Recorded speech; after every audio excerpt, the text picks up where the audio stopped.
नमस्कार.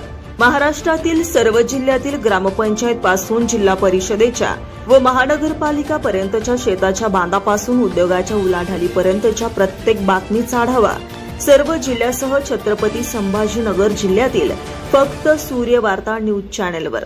वळूया पुढील ताज्या बातमीकडे.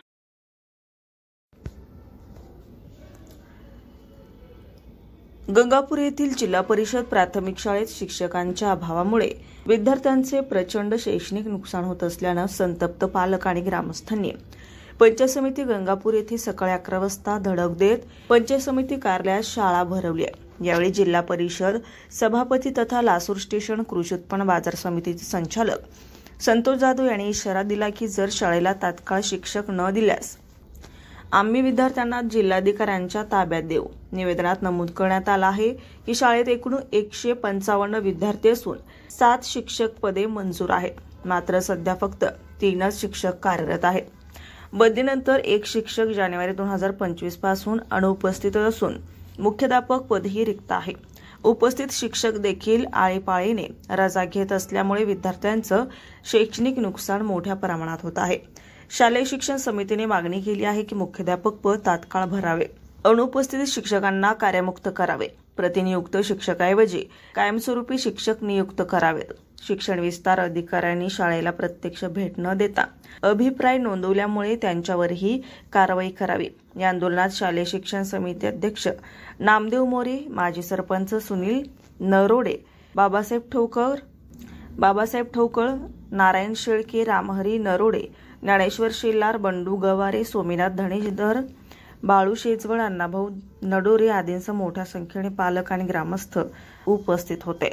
शाळेतील 155 विद्यार्थीही शिक्षकांच्या अभावाविरोधात पंचायत समिती कार्यालयात शाळा भरवत खिचडी बनवून शिक्षण खात्याचं लक्ष वेधलं आहे. अखेर शिक्षण देण्यासाठी प्रशासन तयार झालं आहे.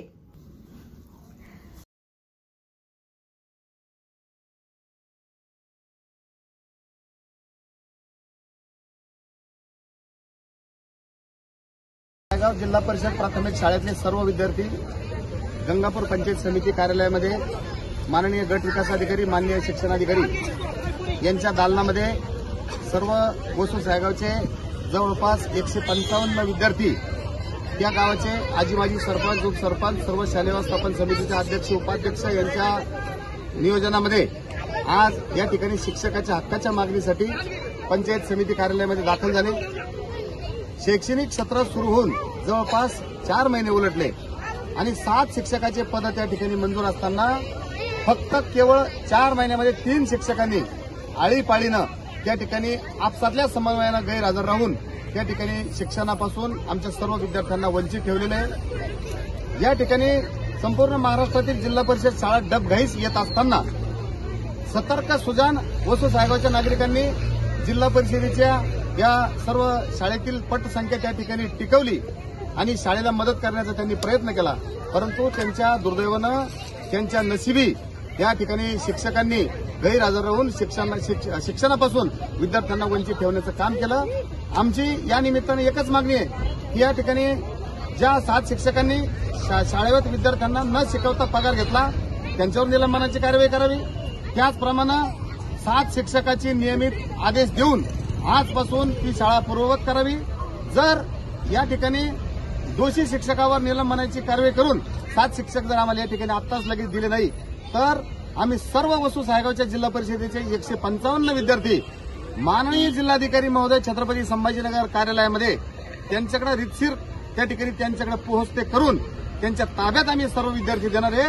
आम्ही फक्त ग्रामस्थ वापस येणार आहे आणि त्या 1 तासापासून पुढची जबाबदारी सर्व विद्यार्थ्यांची मान्य जिल्हाधिकारी कार्यालयावर असेल, जिल्हाधिकारी साहेबांकडे असेल, अशी आमची या ठिकाणी मागणी आहे. या गंभीर स्वरूपाच्या प्रश्नी तात्काळ निकाल जर निघाला नाही तर आमचं आंदोलन यापुढचं अटळ आहे. या शिक्षकांनी पगार उचलले म्हणतात, त्या शिक्षकांची नावे काय?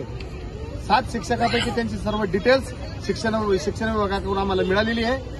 एका तुम्हाला लगेच लेखी स्वरूपात आम्ही लगेच देण्याचा प्रयत्न करू. सूर्यवार्ता न्यूज, प्रकाश सातपुते, गंगापूर, छत्रपती संभाजीनगर.